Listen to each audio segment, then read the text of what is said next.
Alabama has a rich history and deep-rooted traditions, so it's no surprise that there are many myths and legends about ghosts. From haunting cemeteries to eerie asylums, the Yellowhammer State offers plenty of haunted locations to see.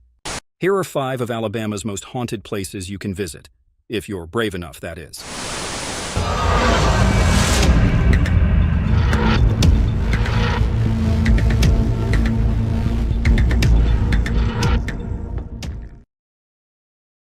Kicking straight off at number 5 is one that gives me a chill.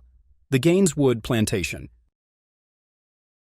Gaineswood Plantation, located in Demopolis, Alabama, is a testimony to the grandeur of the antebellum South and its enduring spirit.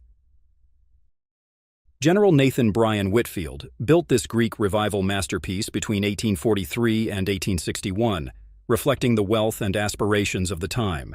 Whitfield, a wealthy planter and merchant, wasted no expense in developing this architectural masterpiece, using famous artists and craftsmen. According to legend, Gaineswood is haunted by the ghosts of its former residents, with tales of spectral figures walking its stately halls and spooky whispers resonating in its rooms. One such spirit is claimed to be Nellie, a former slave. According to the accounts, Nellie was a chef who worked in the plantation's kitchen before dying in unexplained circumstances. Over the years, the Gaineswood Plantation has received numerous claims of weird events and unexplained phenomena, such as strange noises, unexplainable motions, and other paranormal activity. Some individuals believe that these incidents are related to the Nellie mythology, and that her ghost still haunts the property. Number 4. The Sloss Furnaces. The Sloss Furnaces in Birmingham, Alabama, is a historic ironworks-turned-museum. It is supposed to be haunted by the ghosts of workers who perished in industrial accidents. The furnace operated from 1882 to 1971, and the difficult working conditions resulted in several fatal incidents, leaving the site with a grim history. One of the most infamous accidents occurred in 1906. A man named James Slag Wormwood slipped at the top of the tallest furnace and fell into a pool of melted iron ore. His body melted instantly. In 1971, tragedy struck again when a man named Samuel Blumenthal was assigned as the furnace watchman. He stated that during his shift, he encountered a thing that resembled both a man and a demon. The monster then began hitting and abusing him, leaving his body scarred and damaged. The following day, he was evaluated by a doctor, who confirmed that he had been severely beaten. A few days later, he died from his injuries.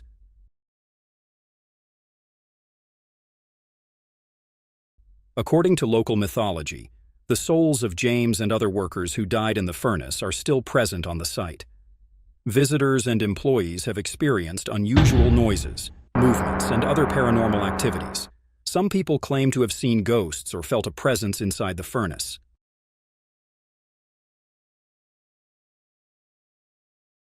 Number 3. Oakley House Museum. The Oakley House Museum in Mobile, Alabama, is a beautiful antebellum home that houses hundreds of objects from Mobile's past. Many of these relics date back to the 1830s and 1900s. Some people believe that these items contain ghostly souls. These allegations, however, are not surprising once you see the items. Portraits of individuals with eyes that seem to follow you around, as well as a wreath braided from deceased human hair. James W. Roper, a famous cotton merchant, erected the Oakley Mansion, which he and his family lived in for decades. In reality, 4 of his family members perished in that mansion, and their spirits are rumored to haunt the halls at night. Number 2. The Girl on Highway 5. Many years ago, a teenage girl and her boyfriend were driving home after prom when they got into an argument. The girl asked him to pull over and let her out since she didn't want to be with him anymore. He did what she asked, and she started walking home. But she never made it. A truck ran over the girl and left her there without even checking to see if she was okay. The next morning, Her body was recovered in a ditch. According to legend, if you drive down Highway 5 in Lynn, Alabama, you may see a ghost of the girl trudging along the road, still attempting to get home. If you enjoy short, creepy stories of hauntings and weird stuff, hang around for the next one. Oh, and why not subscribe while you're here?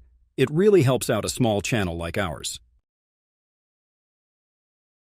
Number 1. Maple Hill Park. Maple Hill Playground may appear to be just another playground with a swing set and a climbing gym, but it is much more than that. It's also known as the Dead Children's Playground. How did it get the name? For starters, it is part of Maple Hill Park, a local historic cemetery. Locals frequently report that the swings move on their own and that ghostly apparitions can be seen. If you're skeptical of the paranormal, this might be attributed to wind and poor vision. But what do you think? Paranormal or wind? Miles and miles of limestone lie just a few feet away from the playground, adding to the ominous atmosphere. The surrounding cemetery contains hundreds of children who died in 1918 as a result of the Spanish flu, and are claimed to run around and play in the dimly lit playground.